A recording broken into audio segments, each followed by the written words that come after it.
신명기 6장 1절에서 9절입니다. 신명기 6장 1절에서 9절 말씀입니다. 이는 곧 너희 하나님 여호와께서 너희에게 가르치라고 명하신 명령과 규례와 법도라. 너희가 건너가서 차지할 땅에서 행할 것이니 곧 너와 내 아들과 내 손자들이 평생에 내 하나님 여호와를 경외하며 내가 너희에게 명한 그 모든 규례와 명령을 지키게 하기 위한 것이며 또 내 나를 장구하게 하기 위한 것이라. 이스라엘아, 듣고 삼가 그것을 행하라. 그리하면 내가 복을 받고 내 조상들의 하나님 여호와께서 내게 허락하심 같이 젖과 꿀이 흐르는 땅에서 내가 크게 번성하리라. 이스라엘아, 들으라. 우리 하나님 여호와는 오직 유일한 여호와이시니 너는 마음을 다하고 뜻을 다하고 힘을 다하여 내 하나님 여호와를 사랑하라. 오늘 내가 내게 명하는 이 말씀을 너는 마음에 새기고 내 자녀에게 부지런히 가르치며 집에 앉았을 때에든지 길을 갈 때에든지 누워 있을 때에든지 일어날 때에든지 이 말씀을 강론할 것이며 너는 또 그것을 내 손목에 매어 기호를 삼으며 내 미간에 붙여 표를 삼고 또 내 집 문설주와 바깥문에 기록할지니라. 아멘.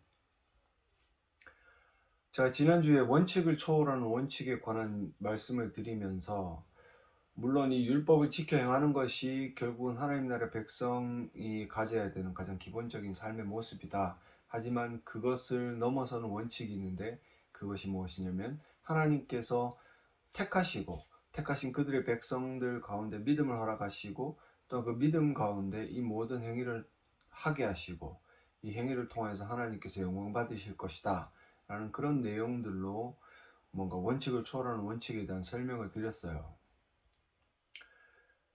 이 원칙을 초월하는 원칙이 아니라 그냥 원칙, 즉 율법에만 우리가 초점을 기울이기 시작한다면 그 율법에 초점을 기울이는 사람들이 빠지는 오류 가운데 가장 큰 것이 율법주의입니다.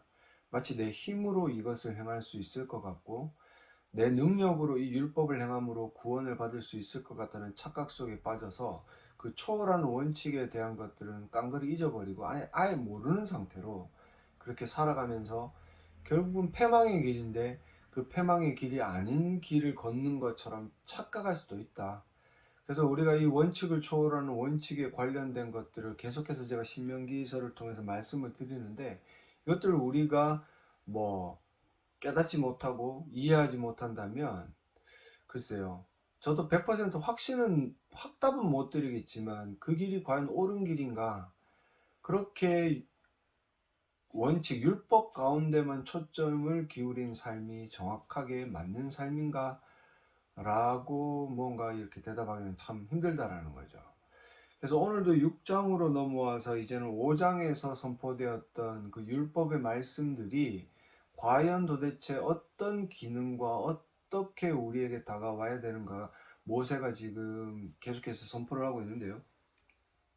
1절에 보시면 이는 곧 너희의 하나님 여호와께서 너희에게 가르치라고 명하신 명령과 규례와 법도다 라고 이야기를 하면서 5장에 나온 십계명이 결국은 여호와께서 가르치라고 명령하신 모든 명령과 규례와 법도다, 분명히 못을 받고 있습니다. 그러면서 우리가 3절로 먼저 넘어가 보시면 이스라엘아, 듣고 삼가 그것을 행하라. 그 듣기는 듣는데 들음에서 끝나는 것이 아니라 그 들음에서 더 한 발자국 나아가서 더 주의하여 그 들은 대로 행하여 살라. 물론 여기에 요 말씀만 딱 우리가 생각을 해보면 누구나 다 이해를 합니다. 교회를 다니는 사람들 당연히 하나님 말씀을 듣고 행해야지. 근데 여기서 제가 여러분들에게 한번 질문을 드릴게요. 여러분들 정말 이 모든 명령과 규례와 법도를 다 지키고 다 행합니까? 이런 어떤 질문 가운데 100% 확실한 답을 내놓을 수 없다라면 결국 우리 스스로 이 원칙인 율법에만 매달린다면 결국 우리로서는 구원 얻을 수 있는 길이 없다.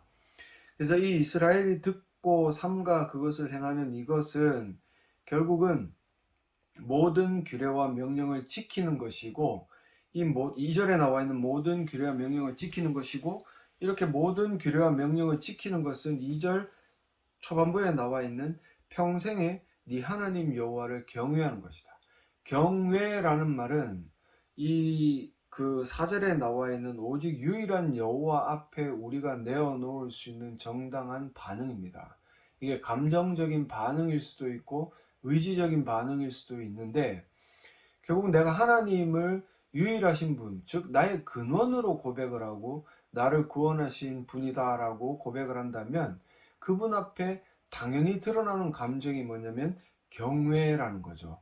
이게 단지 무엇인가 귀신을 보았을 때 두려움이 아니라 그 여호와 하나님께서 행하신 모든 일들의 그 놀라움, 경이로움 앞에 드러내는 약한 우리가 드러낼 수밖에 없는 그런 두려움의 반응이다. 왜 이게 필요합니까? 평생엔 이 하나님 여호와를 경외하는 반응이 필요한 이유는 1절 끝에 보시면은 너희가 건너가서 차지할 땅에서 행할 것이다.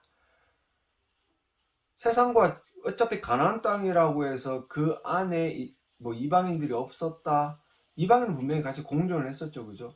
지금 우리가 살아가는 이 세상도 하나님 나라라고 이야기를 하지만 결국 세상과 버타여 세상과 겸하여 살아가는 곳이기 때문에 이 세상 사람들을 향하여서 여호와를 경외하는 이 참된 모습, 즉 하나님의 백성이라고 자부하는 우리 스스로가 이 하나님을 경외하는 모습을 통해서 세상 가운데 무엇인가 드러내고 보여주는 거죠. 그게 뭐냐면 여호와의 이름이고 여호와의 영광이고 여호와의 능력이다. 뭐 그냥 우리 흔히 생각하다시피 큰 건물이나 많은 사람들이 결국 세상 사람들을 놀라게 하는 게 아니에요. 오히려 그런 것들이 지금은 세상 사람들로부터 핀잔을 받고 무언가 모욕을 당하고 있죠. 그죠? 그게 아니라 하나님 나라의 백성으로 살아가는, 즉 하나님의 통치 가운데, 그리스도의 통치 가운데 거하는 우리가 세상과는 전혀 구별된 삶을 통하여서 뭔가 세상을 향해서 놀라움을 보여주는 그런 일들이 필요하다라는 거죠.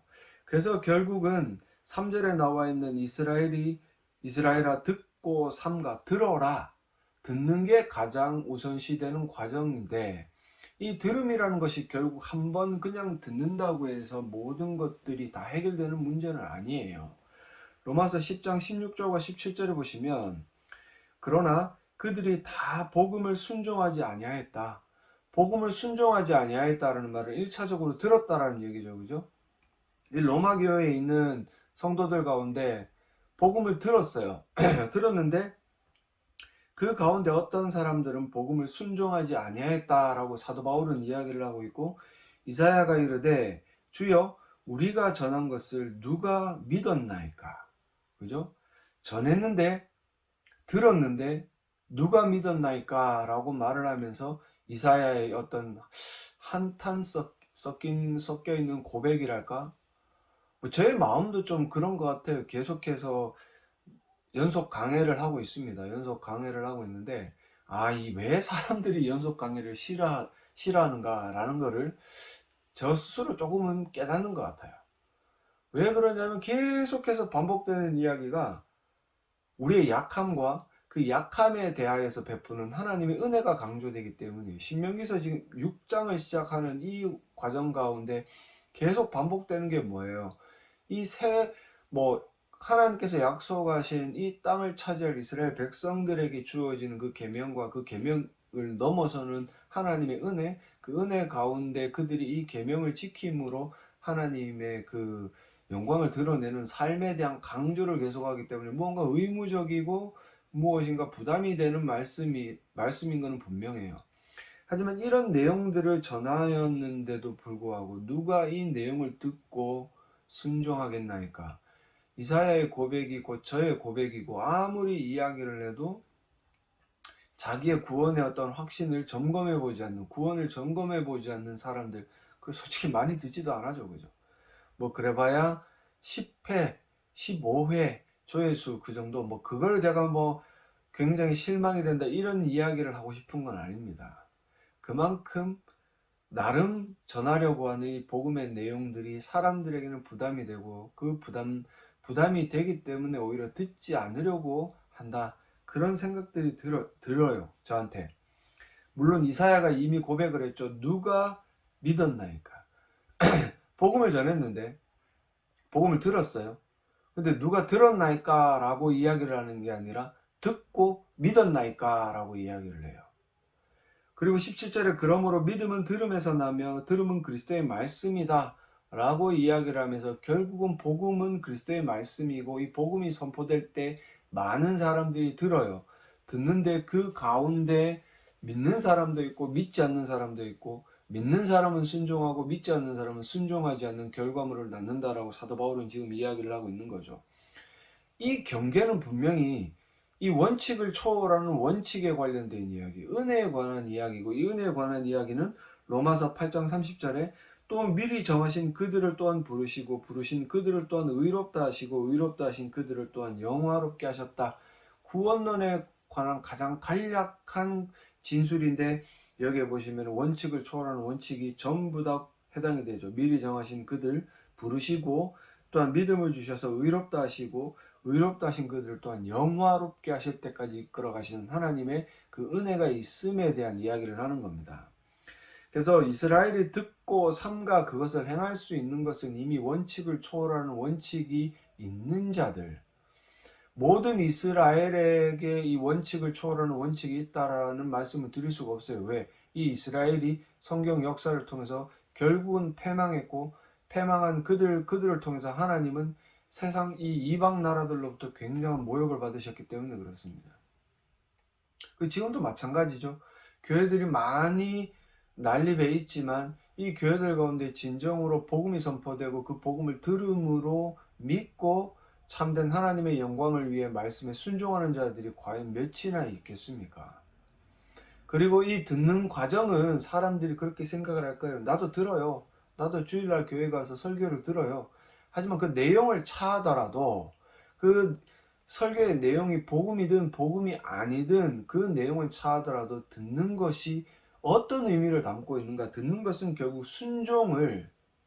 순종이라는 그것을 전제로 하고 있기 때문에 여러분들이 과연 듣고 순종하느냐, 그리고 이 듣는 행위가 얼마나 무언가 좀 우리가 흔히 생각하듯이 원래 가만히 있으면 들리잖아요. 이런 소리를 듣는 것과는 다르다라는 것을 지금 모세가 이야기를 하고 있는데, 여기에 대해서 여러분들 얼마나 공감을 하고 있습니까? 4절 5절 보기 전에 먼저 6절과 9절을 볼게요. 한번 읽어 드릴게요. 오늘 내가 내게 명하는 이 말씀을 너는 마음에 새겨라, 마음에 품어라, 이 말이죠. 그죠? 그리고 내 자녀에게 부지런히 가르치며, 교회의 이 신앙의 그 가장들, 부모들이 자녀들에게 신앙의 교육을 하고 있습니까? 물론 교회 데리고 나와서 뭐 주일학교 그 사역자들을 통해서 교육을 한다라고 이야기를 하지만 성경은 뭐라고 이야기를 해요? 네 자녀에게 부지런히 가르쳐라. 그리고 집에 앉았을 때든지 길을 갈 때든지 누워 있을 때든지 일어날 때든지 이 말씀을 강론해라. 강론하다는 말은 선언하라. 이 선언하다라는 말은 선포하다라는 말이죠. 선포하다는 말은 이 입으로만 행하는 것이 아니라 이 말씀을 받들고 있는 사람의 행동으로 보여줄 것을 지금 모세는 요구를 하고 있다는 겁니다. 뭐예요? 자녀에게 부지런히 가르치고, 집에 앉았을 때든지 길을 갈 때든지 누워 있을 때든지 일어날 때든지 이 복음의 말씀이 네 삶을 통해 드러날 수 있도록 해라. 그리고 8절에 너는 또 그것을 내 손목에 매어 기호를 삼으며 내 미간에 붙여 표로 삼아라. 이것도 7절에 나와 있는 삶을 통해 드러내야 되는 그 순종의 열매에 관한 것들이고, 그것들을 좀 상징적으로 표현해 놓은 거예요. 9절에 또 내 집 문설주와 바깥문에 기록해라. 우리 흔히 아파트에 가면 그 문 밖에 어느 교회 딱 표를 붙여 놓죠. 그것만을 생각하는 게 아니에요. 이렇게 8절과 9절에 나와 있는 것처럼 기호로 삼고 표로 삼고 기록해라 라는 이 말은 결국 하나님 나라의 백성이 어디를 가든지 그 사람의 말이나 행동이나 사고나 뭐 어떤 철학적인 기준들이나 이 모든 것들이 복음에 맞게 살아라. 얼마나 여러분들이 지금 6절과 9절에 제가 드린 이 말씀을 딱 들으면 어떤 생각이 들어요? 무언가 끈기 있고 무언가 부지런해야 되고 무언가 이것을 가장 고귀한 대상으로 삼아야 될 것 같고, 그리고 계속 이어질 수 있는 인내와 지혜가 필요할 것 같은 느낌 들지 않습니까? 결국 3절에 이스라엘아 듣고 삼가 그것을 행하라 라고 이야기를 할 때 이 들음이라는 것은 6절과 9절에 나와 있는 것처럼 이 모든 노력들과 행동들이 반드시 필요함을 모세는 이야기를 하고 있는 겁니다. 그런 측면에서 이 이스라엘 백성들의 삶은요, 꽤나 이 말씀에 근접해 있는 것 같아요. 뭐 자녀들에게 말씀 암송과 뭐 기타 등등의 이 성경 교육에 관련된 것들은 그 부모가 다 행하고 있고, 부모들이 자녀들을 향해서 이것들을 굉장히 부지런히 행하고 있습니다. 그래서 여러분들이 생각을 하시는 게 보통 이 4절에 나와 있는 이스라엘아 들으라 쉐마라는 것이 결국 신명기서의 말씀의 핵심이다. 쉐마라는 것 듣다, 들어라, 순종을 하기 위해 들어라, 뭐 이런 어떤 의미를 담고 있는데, 이 들음은 결국 여러분들이 아는 것처럼 일주일에 한 번, 한 주에 한 번 교회에 나와서 설교 한 편 듣는 그 정도의 들음이 아니고, 6절과 9절에 나와 있는 것처럼 마음에 새기고 자녀를 부지런히 가르치고 집에 앉아 있든지 길을 갈 때든지 누워 있을 때든지 일어날 때든지 말씀을 네 삶으로 선포해라. 입으로만이 아니라 삶으로 선포하고, 또 이것들을 손목에 메어 기호로 삼고 미간에 붙여 표로 삼고 내 집 문설주와 바깥문에 기록해라. 여러분들이 죄송해요. 십자가 목걸이를 하지 않더라도 차에 91.9라는 그런 어떤 스티커를 붙이지 않더라도 여러분들이 살아가는 그 환경 가운데서 삶으로 이런 어떤 그리스도인이라는 것을 드러내어야 한다라는 겁니다. 신약의 사도행전 17장 11절과 12절을 보시면 베레아에 있는 사람들은 데살로니카에 있는 사람들보다 더 너그럽다라는, 신사적이다, 굉장히 온유하고 젠틀하다라는 거죠. 그런 어떤 성품을 가지고 있는 사람들이 간절한 마음으로 말씀을 받았다. 여러분들 설교를 들을 때 간절한 마음이 생겨본 적 있습니까? 설교를 정말 듣고 싶어서 너무나 간절한 복음에 막 간절한 마음이 생겨본 적 있어요? 이 베레아에 있는 사람들 그런 마음으로 말씀을 받으니 이것이 그러한가 하면 날마다 성경을 상고해요. 상고. 그들이 간절한 말씀으로 마음을 받았는데 이게 참인가 거짓인가 해서 날마다 성경을 상고했다, 연구했다, 확인했다. 그 말씀을 전하는 사도들, 그 전해진 복음을 의심해서가 아니라 이제껏 내 삶과 매칭되지 않는 그 복음의 말씀들을 확인하는 작업을 분명히 했다라는 거죠. 그죠? 날마다 상고했다라면 연구했다라는 말이에요. 그러니까 어떤 일이 일어나 12절에 그 중에 믿는 사람이 많고 또 헬라의 귀부인과 남자가 적지 아니했다. 양적인 성장에 대한 이야기들을 분명히 끄집어내고 있습니다. 지금 양적인 성장을 하기 위해 교회들이 목숨을 걸죠. 그죠? 전도 폭발이다, 제자 훈련이다, 아파트가 세워지면 그 아파트 땅 밟기를 하는 그런 무식한 목사들도 있고요. 거기 가서 사람들 싫어하는데 가서 전도를 한답시고 껍죽거리고 있는데, 제가 볼 때는 지금 그런 전도 방법은 하나가 아니라 모두 다 실패할 겁니다.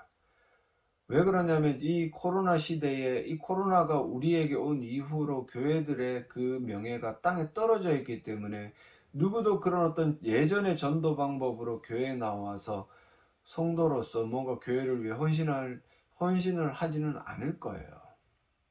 진짜 좀 부정적으로 들릴 수도 있고 염세적으로 들릴 수도 있겠지만 그것이 제가 내리는 판단이고, 여러분들 스스로도 알고 있을 겁니다. 교회가 얼마나 지금 세상을 향해서 영향력이 없어졌는가.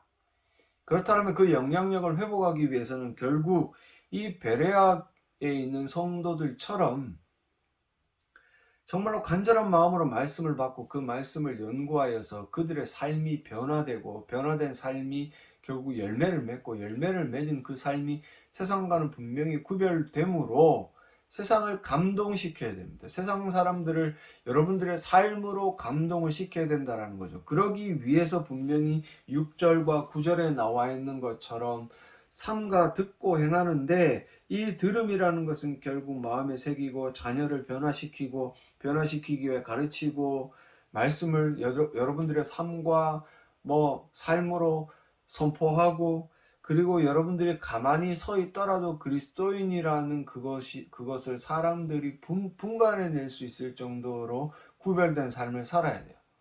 굉장히 부담스럽죠. 부담스럽다고 안 할 겁니까?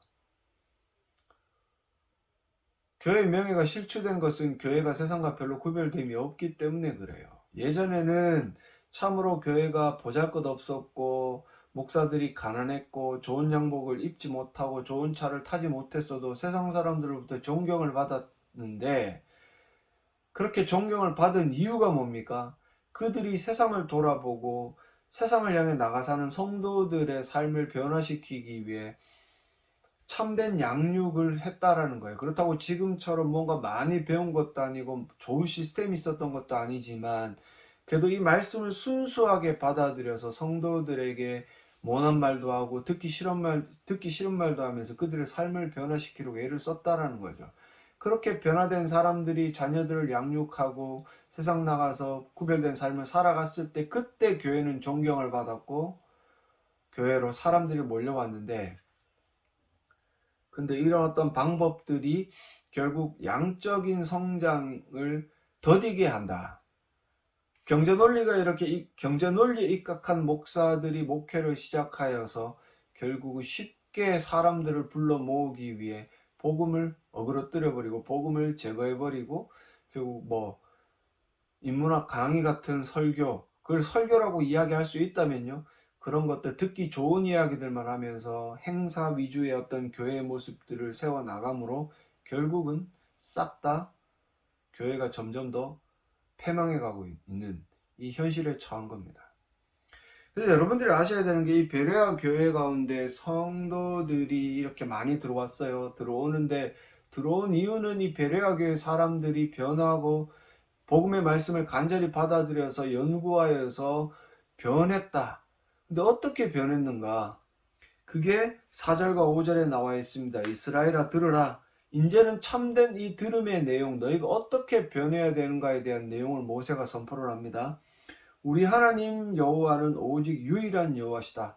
제가 서두 부분에 말씀드렸던 이 유일하다라는 말은 그런 유일성을 고백하는 우리의 근원이 되시는 분이다. 원칙을 초월하는 원칙을 우리에게 베푸셔서 우리에게 하나님이 되신 그 하나님은 유일하시다, 근원이시다 라는 그 고백이죠. 그죠? 그런 유일하신 근원이신 하나님 여호와를 어떻게 대해야 되는가? 너는 마음을 다하고 뜻을 다하고 힘을 다하여 내 하나님 여호와를 사랑해라. 말로만, 이 세치혀로만 사랑한다라고 나불거리지 말고 마음을 다하고 뜻을 다하고 힘을 다하여서 여호와를 사랑하라라고 모세는 이야기를 하고 있는 겁니다. 이 말씀은 신약 시대에 예수께서 율법의 완성이 되는 두 가지 항목으로 나누셔서 말씀을 주셨어요. 예수께서 이르시되 네 마음을 다하고 목숨을 다하고 뜻을 다하여 주 너의 하나님을 사랑하라 하셨으니 이것이 크고 첫째 되는 계명이요 둘째도 그와 같으니 내 이웃을 내 자신같이 사랑하라. 이 두 계명이 온 율법과 선지자의 강령이다. 5장에 선포되었던 10계명의 말씀 1계명부터 4계명까지는 하나님에 대한 계명이요 5계명부터 10계명까지는 이웃에 대한 계명인데, 이 두 계명은 뗄래야 뗄 수가 없고, 하나님을 사랑하는 자는 이웃을 사랑하고 이웃을 사랑하는 자는 하나님을 사랑하는 것이다. 그죠? 이런 어떤 공식이 성립을 하고 있다라는 겁니다. 그렇다면 우리가 들어야 되는 말씀의 모든 복음의 내용의 핵심은 하나님을 사랑하고 이웃을 사랑하는 것.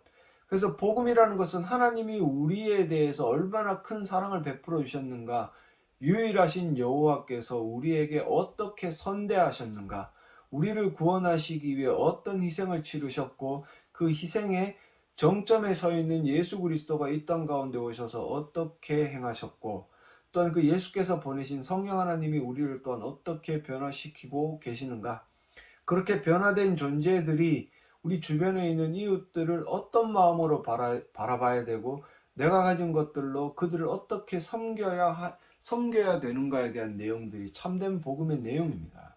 그래서 베레아 교회 성도들이 간절한 마음으로 말씀을 받고 그 말씀대로 살기 위해서 연구한 것, 그렇게 연구하면서 살아가던 모습 가운데 하나님을 사랑하고 이웃을 사랑하는 모습이 드러났기 때문에 그 교회 가운데 사람들이 하나 둘씩 오게 되는 거예요. 물론 오랜 시간이 걸리고 더딜 겁니다. 그 교회 안에 있는 사람들이 변하는 데에만 해도 시간이 더딜 것인데, 그 모습을 바라보고 교회에 오는 사람들의 숫자는 당연히 적고 더딜 거예요. 하지만 양적인 성장은 분명히 있고, 그 양적인 성장은 결국은 그 성장을 가능케 하는 것은 하나님이시지만 하나님께서 변화시킨 주의 백성들 때문이다라는 사실을 우리가 받아들인다면, 들으라 이스라엘아, 들으라. 무엇을 들으라는 겁니까?